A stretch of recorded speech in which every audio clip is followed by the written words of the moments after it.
بیوی سے ہم بستری کیسے کرنی چاہیے؟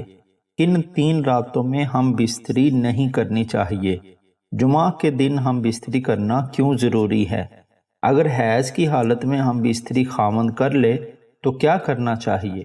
بیوی سے ہم بستری کے وقت مرد کو کتنی نیکیاں ملتی ہیں؟ ان سوالات کے جوابات جاننے کے لیے ویڈیو کو اینڈ تک لازمی دیکھیں اور سبسکرائب کرنے کے ساتھ ساتھ کمنٹ لازمی کریں۔ شکریہ۔ بسم اللہ الرحمن الرحیم۔ آج کی ویڈیو میں ہم بستری سے متعلق کچھ باتیں آپ کے سامنے پیش کریں گے۔ محترم بھائیو، حضرت جابر بن عبداللہ رضی اللہ تعالیٰ عنہ سے روایت ہے، انہوں نے فرمایا، یہودی کہا کرتے تھے کہ جو کوئی پچھلی طرف سے ہو کر عورت سے اگلی جگہ میں مباشرت کرتا ہے اس کا بیٹا بھینگا پیدا ہوتا ہے۔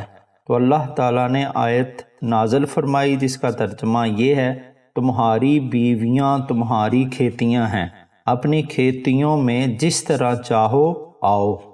محترم بھائیو، ہم بستری جمعہ والے دن کیوں نہیں کرنی چاہیے؟ ہم بستری جمعرات کو کیوں ضروری ہے؟ جمعہ کا دن ہم بستری بھی ایک خاص دن ہے۔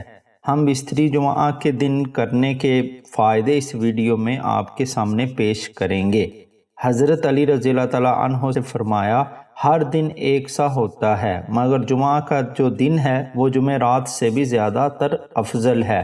حضرت عائشہ صدیقہ رضی اللہ تعالیٰ عنہا نے عرض کیا، یا رسول اللہ صلی اللہ علیہ وآلہ وسلم، عورتوں کو تو بہت سا ثواب مل گیا ہے، مردوں کے بارے میں بھی ارشاد فرمائیے۔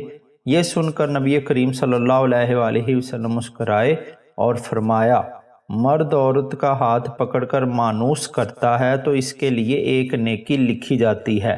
جو مرد پیار سے اپنی بیوی کے گلے میں ہاتھ ڈالتا ہے تو اس کے ہاتھ لگانے میں 10 نیکیاں لکھی جاتی ہیں۔ جب وہ اپنی بیوی سے مباشرت کرتا ہے تو دنیا معافیہ سے افضل ہوتا ہے۔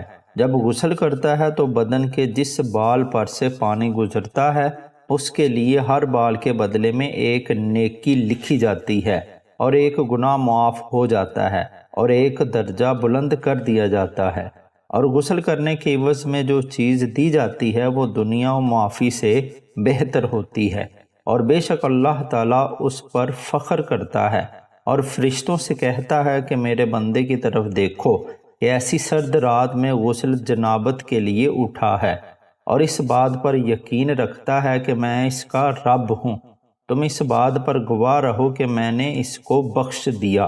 جمعرات اور جمعہ کو ہم بستری اور غسل کرنے کی ترغیب اس لیے دی گئی ہے کیونکہ مردوں کو نماز جمعہ کی ادائیگی کے لیے جامع مسجد جانا ہوتا ہے تاکہ آتے جاتے کہیں نظر پڑنے سے طبیعت میں کسی قسم کی شہوت پیدا نہ ہو اور خواہش نفس سے اطمینان ہونے کے سبب نماز اور خطبہ میں دل جمعی حاصل ہو جائے۔ حدیث نبوی صلی اللہ علیہ وآلہ وسلم ہے کہ مرد کا اپنی بیوی کے ساتھ اکٹھے ایک بستر میں سونا افضل ہے، یہ کہ کسی ایک کو عذر ہو، اس لیے کہ مقصد ہم بستری کرنا نہیں بلکہ مقصد بیوی کے دل کو خوش کرنا ہے۔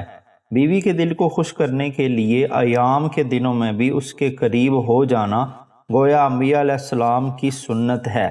بیوی سے ہم بستری یعنی جماع کے لیے دن کی بنسبت رات کا وقت زیادہ اچھا ہے، اور اسلامی مہینوں کے پہلے 15ویں اور آخری رات کے علاوہ باقیہ راتوں میں ہم بستری کرنا چاہیے، کیونکہ روایات سے معلوم ہوتا ہے کہ ان 3 راتوں میں شیاطین زمین پر زیادہ پھیلتے ہیں، اور ہفتے کے اعتبار سے جمعہ کی شب میں بعض فقہا نے جماع یعنی ہم بستری کو مستحب لکھا ہے، اور شب میں بھی شروع حصہ کی بنسبت شب کا آخری حصہ زیادہ مناسب ہے کہ رات کے حصوں میں سو لیا جائے تاکہ دن بھر کی تھکن سے راحت ملے اور مکمل سکون حاصل ہو۔ اور ایک فائدہ یہ بھی ہے کہ رات کا تھوڑا سا حصہ ہی جنابت یعنی ناپاکی میں گزرے گا، البتہ رات کا اتنا آخری حصہ بھی نہ ہو کہ پھر دوبارہ آرام کا وقت نہ رہے، کچھ دیر اس کے بعد بھی آرام کرنا چاہیے۔ جب خاوند کو اپنی بیوی کے پاس آنے کی حاجت ہو تو اس کا طریقہ یہ ہے کہ بیوی کے ساتھ کمرے میں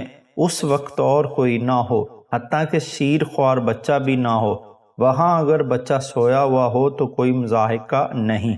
شریعت نے میاں بیوی کو اختیار دیا ہے کہ وہ دن میں یا رات میں کسی بھی حصے میں مباشرت یا ہم بستری کو سر انجام دے سکتے ہیں۔ شرعی تقاضا یہ بھی ہے کہ جس قسم کی محبت کی توقع مرد اپنی بیوی سے کرتا ہے، اسی طرح کی توقع بیوی بھی اپنے شوہر سے کرتی ہے۔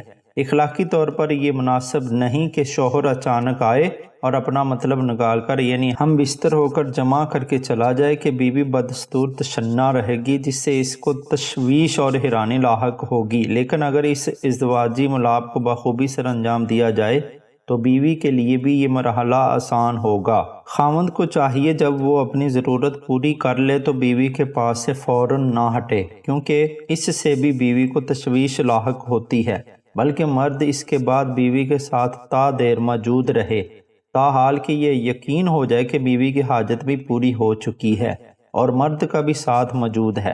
حضرت ابو ہریرہ رضی اللہ تعالیٰ عنہ سے روایت ہے کہ رسول اللہ صلی اللہ علیہ وآلہ وسلم نے فرمایا، جس نے حیض والی عورت سے مباشرت کی یا عورت کی دبر میں مباشرت کی یا کسی کاہن کے پاس گیا اور اس سے غیبی معاملات کے بارے میں کچھ پوچھا اور اس کی کہی ہوئی بات کو سچ مان لیا تو اس نے محمد مصطفیٰ صلی اللہ علیہ وآلہ وسلم پر نازل کی جانے والی چیز کے ساتھ کفر کیا۔ حضرت عبداللہ بن عباس رضی اللہ تعالیٰ عنہ سے روایت ہے، انہوں نے فرمایا، جب کوئی شخص حیض کی حالت میں بیوی سے مباشرت کر لیتا ہے تو نبی کریم صلی اللہ علیہ وآلہ وسلم اسے آدھا دینار صدقہ کرنے کا حکم دیتے تھے۔